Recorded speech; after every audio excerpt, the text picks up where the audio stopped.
Bab 10, akuisisi dan disposisi. Sub pembahasan yang pertama, akuisisi dan disposisi, properti, pabrik dan peralatan. Yang kedua, biaya setelah akuisisi. Yang ketiga, penilaian. Dan yang keempat, disposisi aktiva tetap. Akuisisi dan disposisi properti, pabrik, dan peralatan. Karakteristik harta berwujud. Yang pertama, digunakan untuk kegiatan operasi. Yang kedua, bersifat jangka panjang. Dan yang ketiga, memiliki substansi fisik.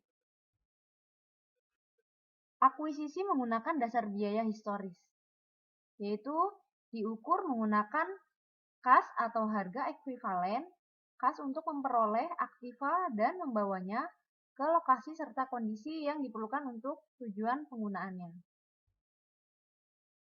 Akuisisi dan disposisi properti, pabrik, dan peralatan. Yang pertama, biaya tanah. Yang kedua, biaya bangunan. Dan yang ketiga, biaya peralatan. Biaya tanah. Semua pengeluaran untuk mendapatkan tanah dan membuatnya siap untuk digunakan. Cakupan biaya tanah.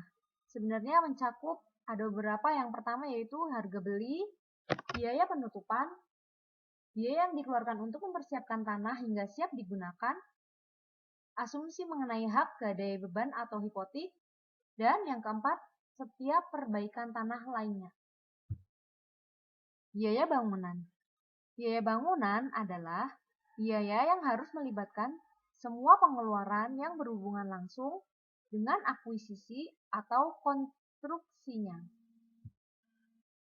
Cakupan biaya bangunan. Yang pertama, biaya bahan, biaya tenaga kerja, biaya overhead yang terjadi selama konstruksi, keempat, honor profesional, dan yang kelima, izin mendirikan bangunan atau IMB. Biaya peralatan adalah semua biaya yang terjadi dalam memperoleh peralatan dan mempersiapkannya hingga siap untuk digunakan. Cakupan biaya peralatan. Yang pertama, harga beli. Yang kedua, biaya pengangkutan dan penanganan. Yang ketiga, asuransi peralatan. Dan yang keempat, biaya eksperimen. Aktiva yang dibuat sendiri mencakup biaya 1. Biaya bahan dan buruh langsung. Sedangkan yang kedua, pengeluaran tambahan.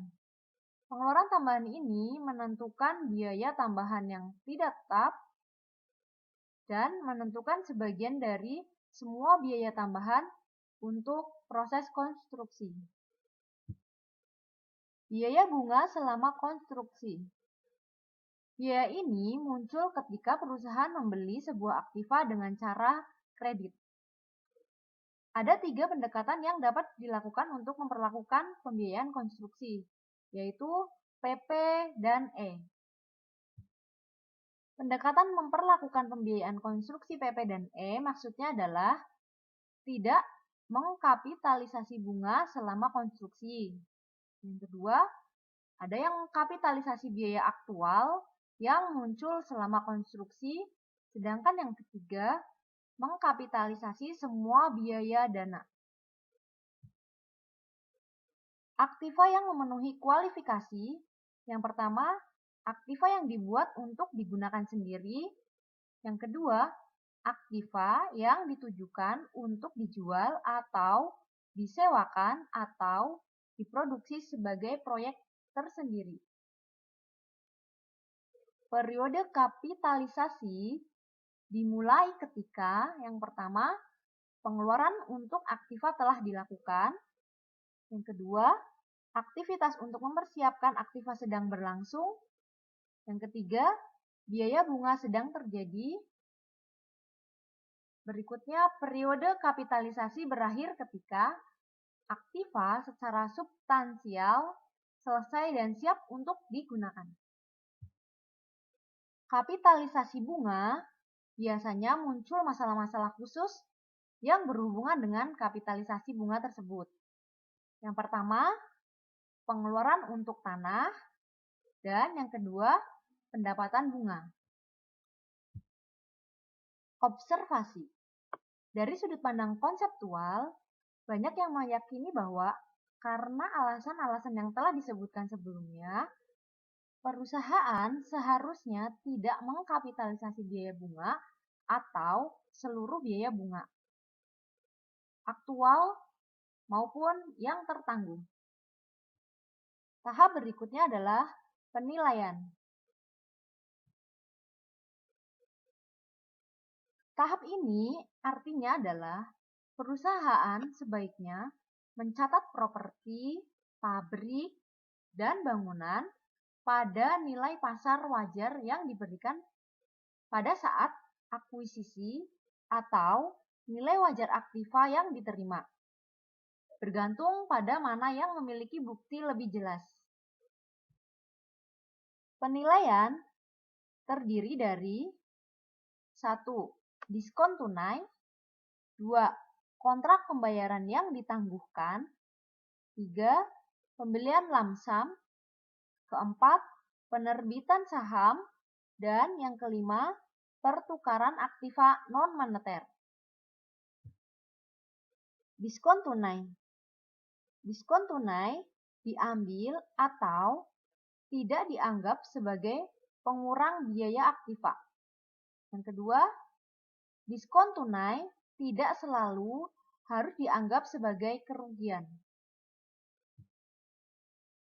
Maksud dari kontrak pembayaran yang ditangguhkan adalah aktiva yang dibeli dengan kontrak kredit jangka panjang harus diperhitungkan pada nilai sekarang dari pertimbangan yang dipertukarkan antara pihak-pihak yang melakukan kontrak pada tanggal transaksi. Pembelian lamsam. Permasalahan khusus dalam penentuan harga aktiva tetap muncul ketika perusahaan membeli sekelompok aktiva tetap pada harga lamsam tunggal. Untuk menentukan nilai pasar wajar, perusahaan seharusnya menggunakan teknik penilaian yang sesuai dengan situasinya. Penerbitan saham. Apabila properti diperoleh perusahaan melalui penerbitan sekuritas seperti saham biasa, maka biaya properti itu tidak dapat diukur secara tepat dengan nilai pari atau nilai ditetapkan saham tersebut. Berikutnya, jika saham itu sedang diperdagangkan secara aktif, maka nilai pasar saham yang diterbitkan merupakan indikasi yang wajar atas biaya properti yang diperoleh. Dan jika nilai pasar saham biasa yang ditukarkan tidak dapat ditentukan perusahaan, maka nilai pasar properti itu harus ditentukan dan digunakan sebagai dasar untuk mencatat aktiva dan penerbitan saham biasa. Yang berikutnya adalah pertukaran aktiva non-moneter. Aktiva yang biasa untuk pertukaran aktiva non-moneter harus didasarkan atas nilai wajar aktiva yang diberikan atau nilai wajar aktiva yang diterima. Mana yang memiliki bukti lebih jelas. Maka setiap keuntungan atau kerugian dari pertukaran harus segera diakui. Akuntansi untuk kontribusi. Perusahaan terkadang dapat menjadi penerima atau memberi kontribusi, yaitu donasi atau hadiah. Kontribusi semacam itu disebut sebagai transfer tanpa timbal balik, karena mentransfer aktiva pada satu arah. Apabila aktiva diperoleh melalui donasi, maka konsep biaya yang ketat menyatakan bahwa penilaian atas aktiva ini harus nol. Yang berikutnya adalah biaya setelah akuisisi. Berikut ini adalah syarat biaya dapat dikapitalisasi. Yang pertama, umur manfaat aktiva harus meningkat. Yang kedua, kuantitas unit yang diproduksi oleh aktiva harus meningkat. Dan yang ketiga, kualitas unit yang diproduksi harus ditingkatkan. Jenis-jenis pengeluaran utama. Yang pertama, penambahan Yang kedua, perbaikan dan pergantian. Yang ketiga, penyusunan kembali dan pemasangan kembali. Dan yang keempat, reparasi. Penambahan artinya, setiap penambahan pada aktiva akan tetap dikapitalisasi karena aktiva baru telah diciptakan. Perbaikan dan pergantian. Perbaikan maksudnya adalah penggantian aktiva yang sekarang sedang digunakan dengan aktiva lain yang lebih baik. Sedangkan pergantian adalah substitusi dari aktiva yang sama. Perbaikan dan pergantian. Jika ditentukan bahwa pengeluaran ini meningkatkan potensi layanan masa depan dari aktiva, pengeluaran tersebut harus dikapitalisasi. Lalu, bagaimana cara memperlakukannya? Perbaikan dan pergantian. Yang pertama adalah pendekatan substitusi, yang kedua dengan cara mengkapitalisasi biaya yang baru, dan yang ketiga membebankan ke akumulasi penyusutan. Pendekatan substitusi merupakan prosedur yang benar jika jumlah tercatat dari aktiva lama tersedia. Jika nilai tercatat aktiva lama tidak ditemukan, maka cukup dengan menghapus biaya aktiva lama dan menggantikannya dengan aktiva yang baru. Mengkapitalisasi biaya baru. Justifikasi untuk mengkapitalisasi biaya perbaikan atau pergantian adalah bahwa walaupun nilai tercatat aktiva lama tidak dikeluarkan dari akun, namun penyusutan yang mencukupi telah diperhitungkan atas pos tersebut untuk mengurangi nilai tercatat menjadi hampir nol. Cara yang berikutnya yaitu membebankan ke akumulasi penyusutan. Sewaktu-waktu, kuantitas atau kualitas aktiva itu sendiri tidak dapat ditingkatkan, tetapi umur manfaatnya dapat diperpanjang. Dalam kasus ini, perusahaan dapat mendebet pengeluaran ke akumulasi penyusutan. Penyusunan kembali dan pemasangan kembali. Biaya penyusutan kembali dan pemasangan kembali merupakan pengeluaran yang ditujukan untuk memberikan manfaat di periode masa depan. Reparasi. Pengeluaran yang membuat aktiva terus berada dalam kondisi prima untuk dioperasikan. Reparasi biasa adalah pengeluaran yang dilakukan untuk mempertahankan aktiva tetap berada dalam kondisi siap operasi. Biaya ini dapat dibebankan ke akun beban selama periode terjadinya atas dasar bahwa periode tersebut merupakan periode yang paling banyak menerima manfaat. Ikhtisar biaya setelah akuisisi. Mengikhtisarkan perlakuan akuntansi untuk berbagai biaya yang telah terjadi setelah akuisisi aktiva yang dikapitalisasi. Perlakuan akuntansi normal. Yang pertama, mengkapitalisasi biaya penambahan ke akun aktiva. Yang kedua, nilai tercatat diketahui. Hilangkan biaya dan akumulasi penyusutan aktiva lama dengan mengakui setiap keuntungan atau kerugian. Kapitalisasi biaya perbaikan atau pergantian. Yang kedua, nilai tercatat tidak diketahui. Apabila 1. Jika umur manfaat aktiva diperpanjang, maka debet akumulasi penyusutan untuk biaya perbaikan atau pergantian. Yang kedua, jika kuantitas atau kualitas dari produktivitas aktiva yang ditingkatkan, maka kapitalisasi biaya perbaikan atau pergantian ke akun aktiva. Perlakuan akuntansi normal. Yang ketiga, yaitu jika biaya pemasangan awal diketahui, perlakuan biaya penyusunan kembali atau pemasangan kembali sebagai pergantian, yaitu nilai tercatat diketahui. Yang kedua, Jika biaya pemasangan awal tidak diketahui dan biaya penyusunan kembali atau pemasangan kembali berjumlah material dan bermanfaat pada periode masa depan, maka kapitalisasi sebagai aktiva.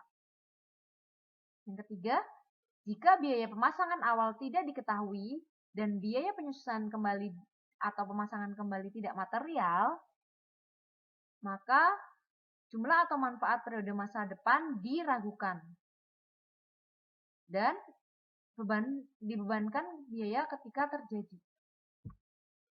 Perlakuan akuntansi normal yang keempat, ada biasa dan besar. Yang biasa, bebankan biaya reparasi ketika terjadi. Sedangkan kalau besar, jika layak, perlakukan sebagai penambahan, perbaikan, atau penggantian. Berikutnya adalah disposisi. Disposisi, yang pertama penjualan aktiva tetap, disposisi aktiva tetap, dan yang ketiga konversi terpaksa. Disposisi aktiva tetap, yaitu nilai buku aktiva tetap tertentu tidak sama dengan nilai pelepasannya akibat timbul keuntungan atau kerugian. Penyebabnya adalah penyusutan yang merupakan estimasi atas alokasi biaya. Setiap keuntungan atau kerugian dari pelepasan segmen perusahaan harus dilaporkan bersama dengan hasil yang berkaitan dengan operasi yang dihentikan. Penjualan aktiva tetap. Penyusutan harus dicatat selama periode waktu antara tanggal ayat jurnal penyusutan terakhir dibuat dan tanggal penjualan. Konversi terpaksa. Terhentinya pelayanan suatu aktiva tetap karena bencana, pencurian, maupun pembebasan. Keuntungan atau kerugian seringkali dilaporkan dalam bagian pos luar biasa pada laporan laba rugi. Jika kondisi disposisi itu tidak biasa dan jarang terjadi. Keuntungan atau kerugian diakui ketika aktiva non-moneter dikonversikan secara paksa menjadi aktiva non-moneter. Walaupun perusahaan menginvestasikan kembali atau berkewajiban menginvestasikan kembali aktiva moneter itu untuk mengganti aktiva non-moneter.